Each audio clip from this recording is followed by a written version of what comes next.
23, and we are multiplying these three fractions together. So any problem where you're multiplying and you have negatives, figure out your sign first.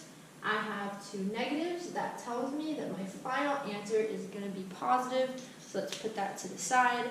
When I'm multiplying fractions, I want to put any whole numbers over 1, or anytime you're doing operations with fractions and you have a whole number, put it over 1. And I'm going to get rid of any common factors before I actually multiply.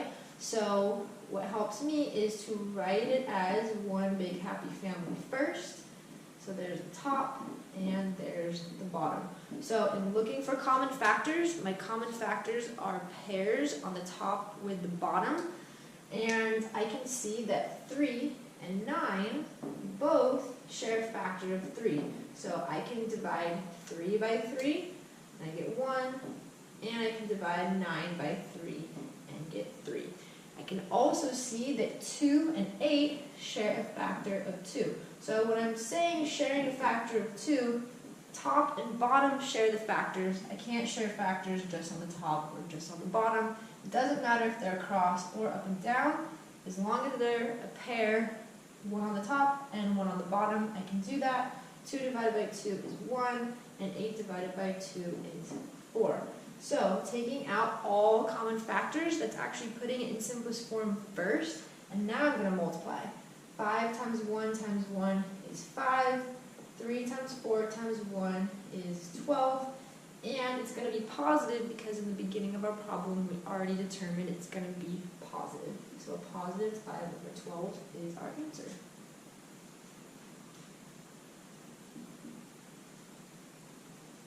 Alright, in the next problem, we're going to be dividing. We're essentially using the same steps we just did, but in division, you have one step that you're always going to do before you do your multiplication steps. So when you divide, it's the same thing as multiplying by the reciprocal. So basically, the tail end of my problem is going to change. Dividing is the same thing as multiplying by the reciprocal. Reciprocal means I'm going to flip the second fraction. So 8 over 5. The first fraction stays the same. Okay, so again, I'm going to follow my rules for multiplication. Take out any common factors first, if I can. 8 and 7 and 5 don't share any common factors. 8, 7, and 5, again, don't share any common factors. So if you have no common factors, multiplying the top and multiplying the bottom, and that's my final answer. So a common mistake would be to take out common factors and slash those 8s, but again, common factors have to be from the top and the bottom, not just from the top or not just from the bottom.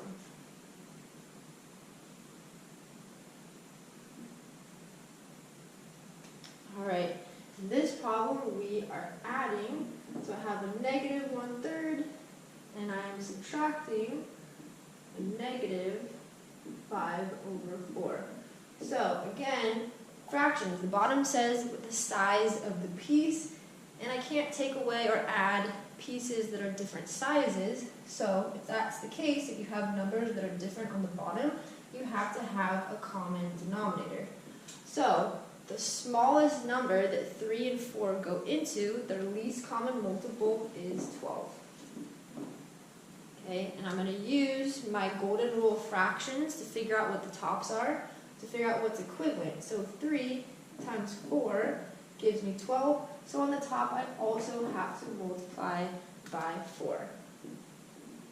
Okay, in my next fraction, 4 times 3 gives me 12. So 5 times 3 gives me 15. So now I have equivalent fractions. The bottoms are the same. They have the same least common denominator. And now I have to do my operations. When you're adding or subtracting with fractions and you have negatives involved, bring your signs up to the top. So that's a negative 4 over 12.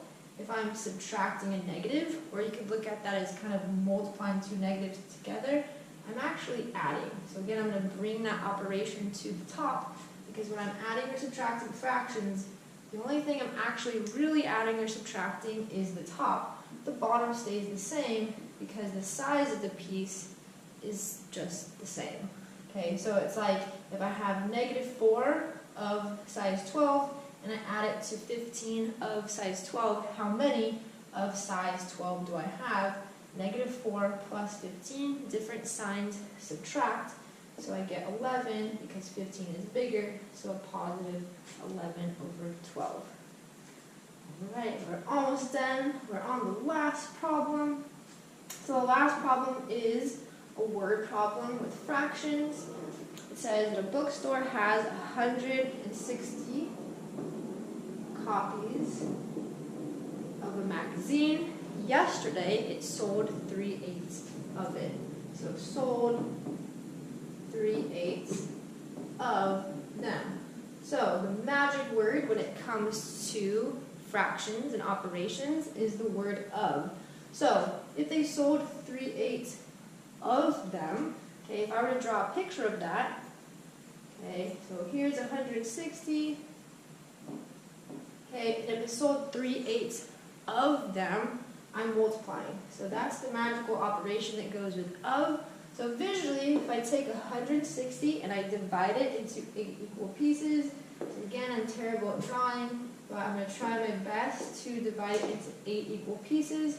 160 divided by 8 is 20, so each of these would be worth 20.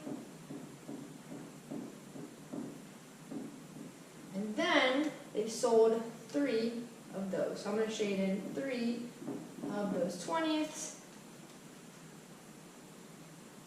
So 3 of those 20ths make 60. And because it's a word problem, I can say 60 copies. So if you don't do a visual method with this one, let's write down how you could do that with your steps with multiplying fractions. So I have 3/8 of 160. So that's really 3/8 times 160. And we said that anytime you do operations with a whole number, stick it over 1. Okay, so I'm going to write it as one big happy family. 8 times 1. I want to see if there's any common factors, top to bottom. I can see that 8 can be divided by 8, and 160 can also be divided by 8. So 8 divided by 8 is 1. 160 divided by 8 is 20.